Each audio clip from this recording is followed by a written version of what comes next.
एक दिन सुबह के समय में नगरवासियों को एक आश्चर्यजनक आवाज सुनाई दी।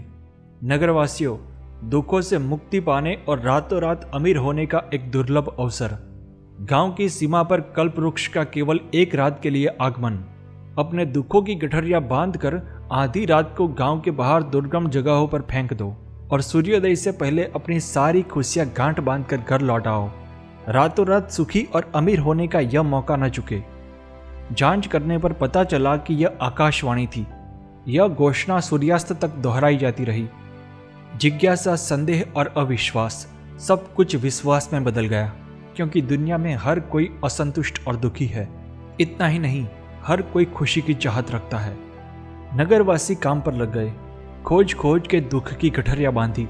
सूरज डूबते ही सारे घर खाली हो गए। दुख दोबारा न लौट आए, इस डर से सभी ने गांव के बाहर दुर्गम जगहों पर अपनी अपनी गठरियां फेंकी और मनचाहा सुख प्राप्त करने के लिए कल्प वृक्ष के पास आए।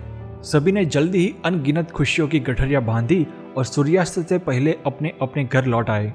पर यह क्या, सबकी झोंपड़ी और मकान की जगह जिसने जैसी कल्पना की थी वैसे महल खड़े हो गए।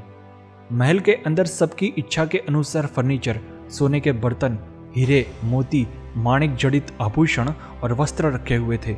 सभी लोग खुश होकर जल्दी से बाहर आ गए।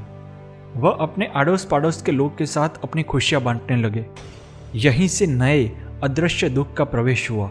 मेरे तेरे की तुलना का दुख, जो पहले से भी ज्यादा दर्दनाक साबित हुआ, क्योंकि पड़ोसी की खुशी ही हमारा सबसे बड़ा दुख है। साथ ही इन सभी कीमती वस्तुओं को सुरक्षित रखने की भी चिंता। दूर एक झुंपड़ी के बाहर एक फकीर अपने नित्य क्रम के मुताबिक बंदगी कर रहा था। 2-3 लोग उनके पास गए और पूछा, अरे पागल, तुम क्यों नहीं आए? रातों रात तुम भी अमीर हो जाते। फकीर ने मुस्कुराकर उत्तर दिया, मुझे जो खुशी चाहिए वह कहीं बाहर नहीं है, वो तो मेरे भीतर है। मैं इसकी तलाश कर रहा हूँ। ओशो अपने प्रवचन में कहते हैं कि सुख या दुख हमारे मन की स्थिति है। हम हमेशा भौतिक सुख में डूबे रहते हैं।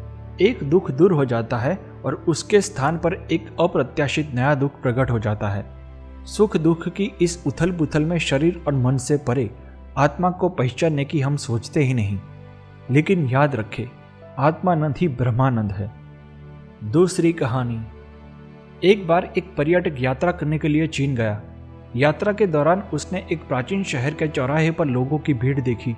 भीड़ के बीच में 2 आदमी हाथ में खुली तलवार लिए युद्ध कर रहे थे, मानो वे एक दूसरे को मारने वाले हो।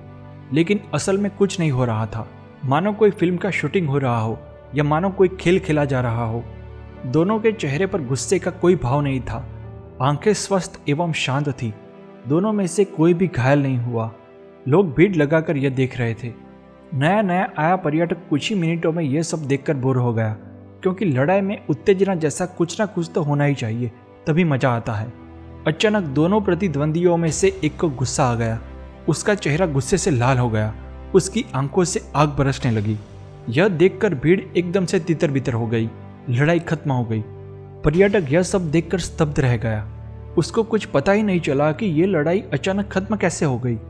उसने पास में खड़े एक बूढ़े स्थानीय व्यक्ति से पूछा, भाई साहब, मुझे समझ में नहीं आता कि लड़ाई जब चरम उत्कर्ष पर पहुंची, जब एक प्रतिद्वंदी वास्तव में क्रोधित हो गया, तब सभी लोग तितर बितर क्यों हो गए?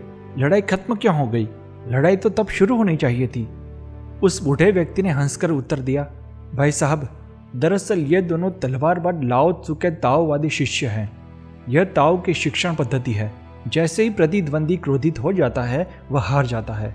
उसने अपनी कमजोरी, अपना डर दिखा दिया। दूसरा स्वस्थ एवं शांत रहा। उसका ध्यान भंग नहीं हुआ था, इसीलिए वह विजेता बन गया। दोस्तों, ओशो अपने प्रवचन में ये कहानी सुनाकर कहते हैं, जब भी आप क्रोधित होते हैं तो आपकी चेतना की ऊर्जा बर्बाद हो जाती है। स्थित प्रज्ञ अवस्था में आप अपनी आंतरिक शक्ति के स्तंभ होते हैं। इस अवस्था में आप अजय हैं, महावीर हैं। क्रोध उत्पन्न हुआ और उस क्षण आप उसे देख सकते हैं कि क्रोध उत्पन्न हुआ है, तो क्रोध शांत हो जाएगा। तब आपकी शांति भंग नहीं हो सकती। तीसरी कहानी।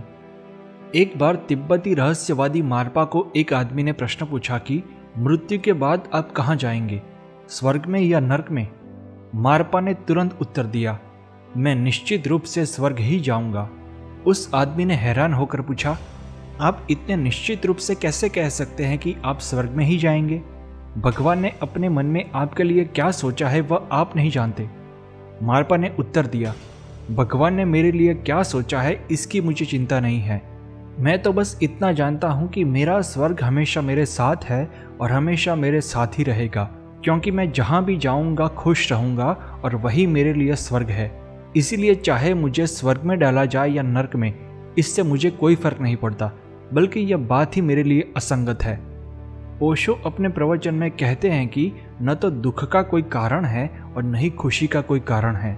सब कुछ आपके दृष्टिकोण पर निर्भर करता है। अगर आप खुश रहना चाहते हैं तो इससे कोई फर्क नहीं पड़ता कि बाहर स्थिति क्या है। खुश रहना आपकी क्षमता है, आपकी योग्यता है, जिसका परिस्थिति से कोई लेना देना नहीं है।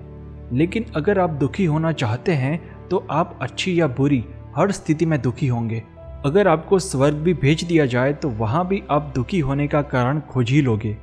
एक संयमी और संतुष्ट व्यक्ति जानता है कि आनंद जीवन का स्वभाव है, इसीलिए जीवन स्वयं आनंद है, एक आशीर्वाद है।